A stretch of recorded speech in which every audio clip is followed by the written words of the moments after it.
Hey there, Stacy here.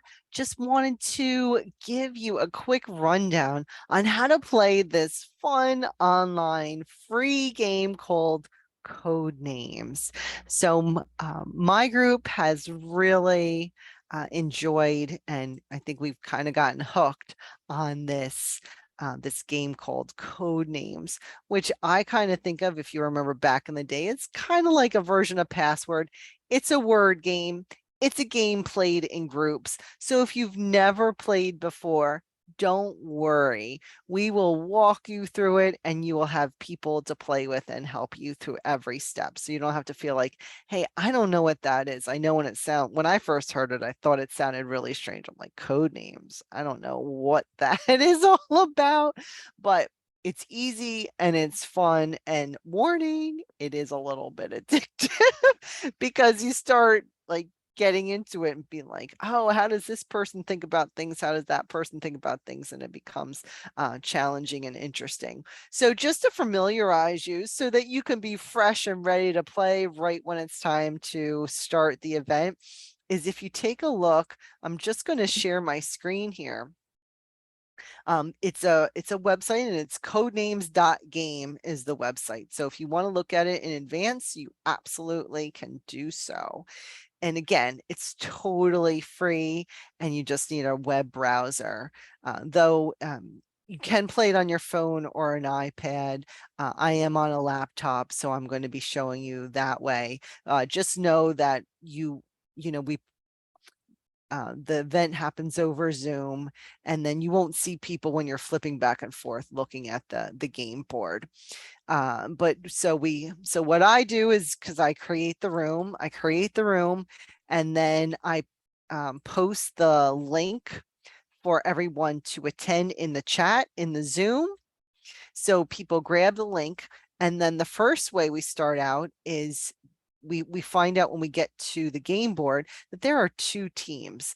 There is a red team and there's a blue team, and that's it. And now there's 4 different roles that people can join. You either join as an operative or spy master on the red team, or you join as an operative or spy master on the blue team.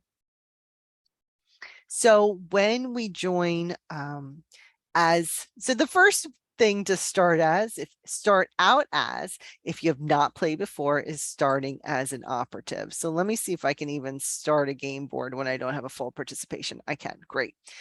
So what we have here is, and normally we'll have someone in each role, but this is just for demonstration purposes. So we have 25 word cards, right? Every word's on a card here on the table. Now, what we need to know is that there are this number here, 8, that means there's 8 cards that are for the red team on the table. And there are 9 blue cards out there on the table. Now, who's going to know? So how do we know whose cards are red and which ones are blue? Well, the person playing the spy master, and that's why we just have one spy master, those people are going to know which one are red and which one are blue. So when someone signs up for either the red spy master or the blue spy master, what both of them will see will be the same board. They're going to see a mix of cards. They're going to see cards that are designated as red, and they're going to see the cards as designated as blue. Then they'll also see there is a black card that is the card you don't want to get, because that's when, if somebody gets that black card by mistake, then the game is over, and whichever team picked that, that's the team that's going to lose. There are cards that are also just I guess you call, like, you just lose a turn type of card, where you don't get a point, but then you don't lose anything, and the turn just goes to the next team.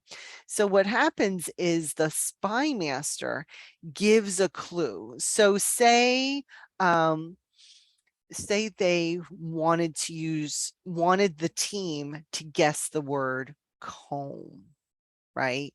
They could give the clue hair, right? Because then that would say, okay, I use a comb to comb my hair, right? And they would say hair one. So after their one word clue, they give a number, and that says how many words they're associating with that clue.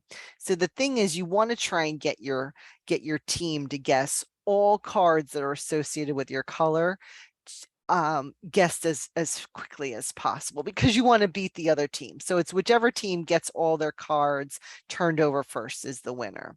So let's look to see what the cards see. So we have comb and we have head, right? We may be able, if those were both cards that are red cards, our spy master might try and get the team to put those together, and they might say hair and two, and they're trying to get us to say head and comb to associate both of those um, with hair, right? So we could say, did I say head? I might have said the wrong thing. So we would want to say hair too.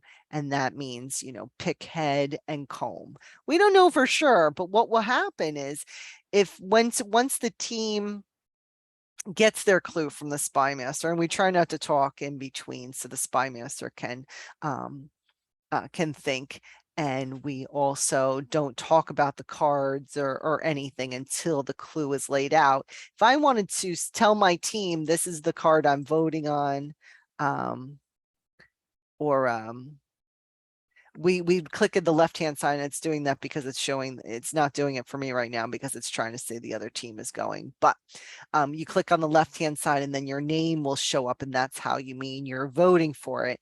And then on the right-hand side is a little yellow button, and the team has to pick a leader.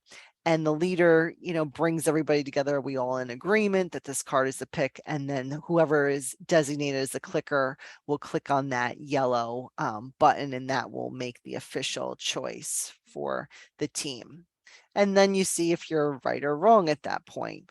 And then you click on end guessing, and then it goes over to the other team. So you're basically, you're trying to guess the word from the given clue.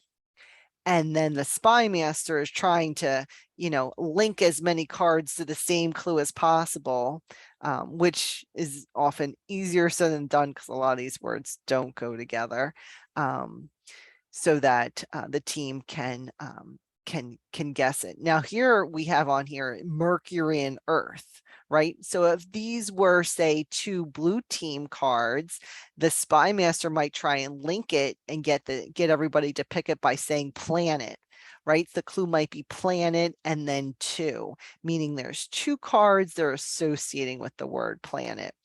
And then they would click on that and find out. So that's just a little gist on how Codenames is played.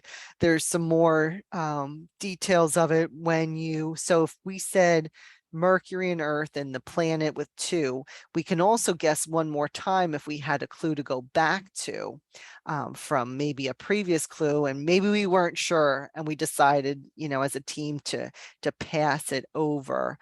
We can come back on another turn. So that is a real quick introduction to Codenames, so at least you're familiar. And I hope that you found this helpful, and look forward to see you at the next game. Have a good one.